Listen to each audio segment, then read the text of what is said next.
この世の神は天竜人。ねえんだよ、人権がよ。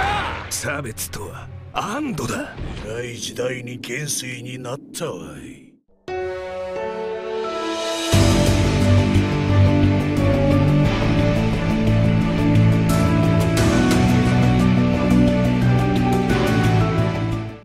안녕하세요, 두원 패밀리입니다.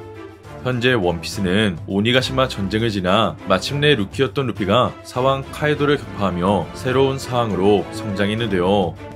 나아가 고무고무열매에 숨겨진 진짜 능력이 처음으로 공개되며 당시 태양신 리카의 설정은 모두에게 큰 충격을 안겨주었습니다. 이처럼 고무고무열매의 진짜 정체는 바로 환수종 모델이자 태양신 리카였고, 이어 오르성은 샹크스가 탈취한 고무고무열매의 진짜 능력을 알고 있었기 때문에 전설의 열매의 존재를 수백 년이나 숨겨왔는데요. 결국 공상 그대로 싸울 수 있으며 사람들을 웃게 만든 해방의 전사, 즉 태양신 리카의 존재는 세계 정부의 고위층과 전설로 내려오고 있는 신화를 믿고 있는 종족들, 나아가 어쩌면 해적왕 로저와 샹크스 등 극히 일부만이 리카의 존재를 알고 있었습니다. 그렇게 아주 먼 옛날 노예들의 희망은 자신들을 구원해줄 수 있는 해방의 전사 리카였고, 이어 오랜 시간이 흘러 마침내 800년 만에 뒤의 일족 몽키리 루피가 전설의 열매를 각성하게 되었습니다. 이처럼 루피가 열매를 각성하자 해방의 드럼 소리가 오니가시마 전역에 울려 퍼지게 되었고, 이어 주니샤는 800년 만에 해방의 드럼 소리를 들을 수 있게 되었다며 조이부의 이름을 언급했었는데요. 결국 지니샤의 동료 조이보이는 과거 환수종 모델 리카를 각성한 선대의 태양신이었고, 이어 수백 년간 세계 정부는 그 존재를 숨겨왔지만 드디어 이번 원피스 1114화 스포일러 기준 처음으로 조이보이의 이름이 세간에 공개되었습니다.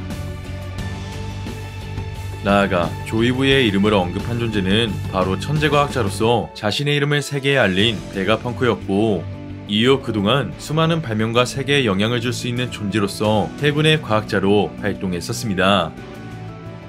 이처럼 세계 최고의 두뇌를 지닌 베가펑크의 과학력은 인류가 앞으로 500년에 걸친 영역에 도달했다 평가받았고,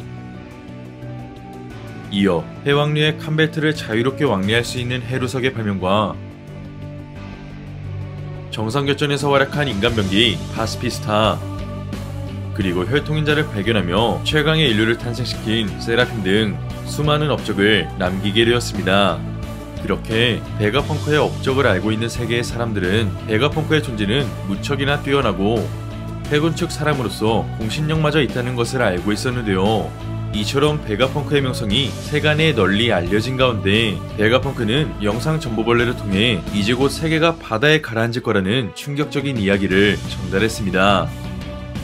이처럼 베가펑크의 영상은 본체 베가펑크가 죽고 난 뒤 송출될 예정이었기 때문에 먼저 베가펑크의 죽음에 모두가 놀라게 되었고, 뒤이어 베가펑크가 말한 결론이 세계에 공표되었는데요.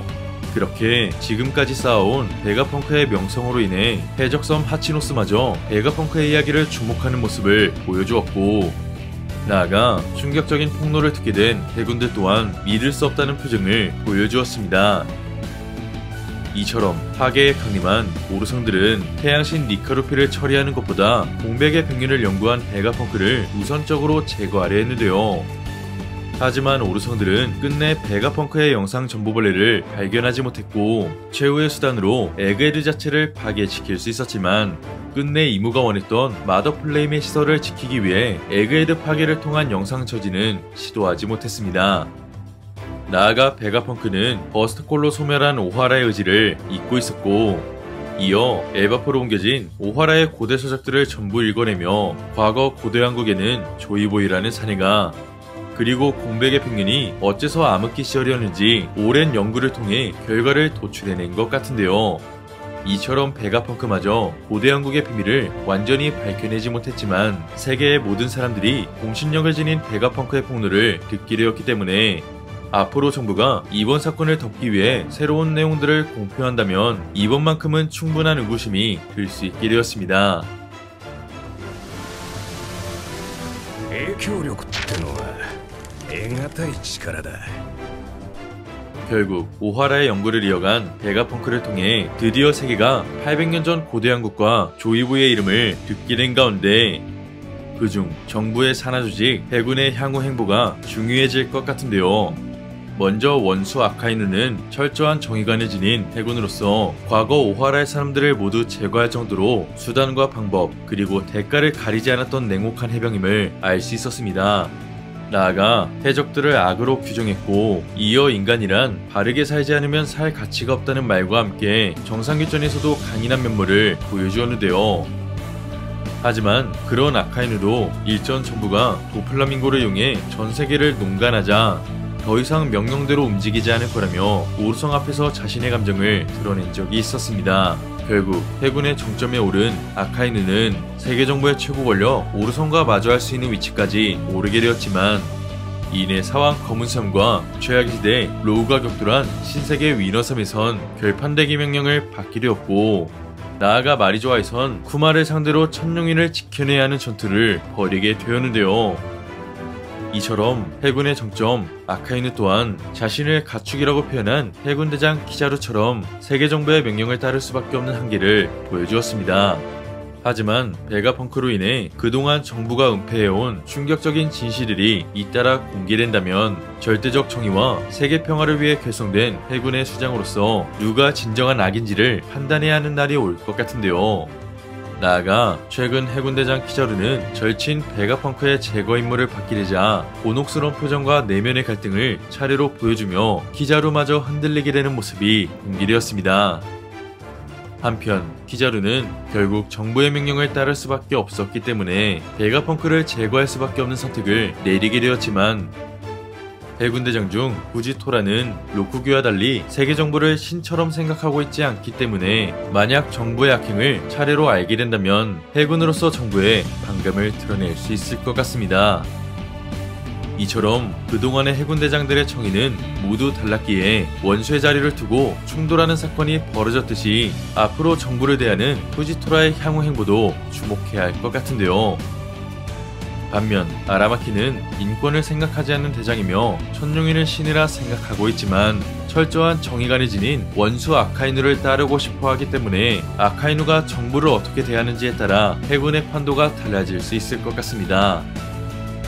이처럼 현재 오르성의 강함은 사왕을 뛰어넘어 니카 루피조차 데미지를 줄 수 없는 불사의 존재이고 나아가 신의 기사단의 전력도 등장하지 않았기 때문에 루피가 해군마저 감당해야 한다면 최후의 전쟁에서 승리할 가능성이 더욱 줄어들 것 같은데요.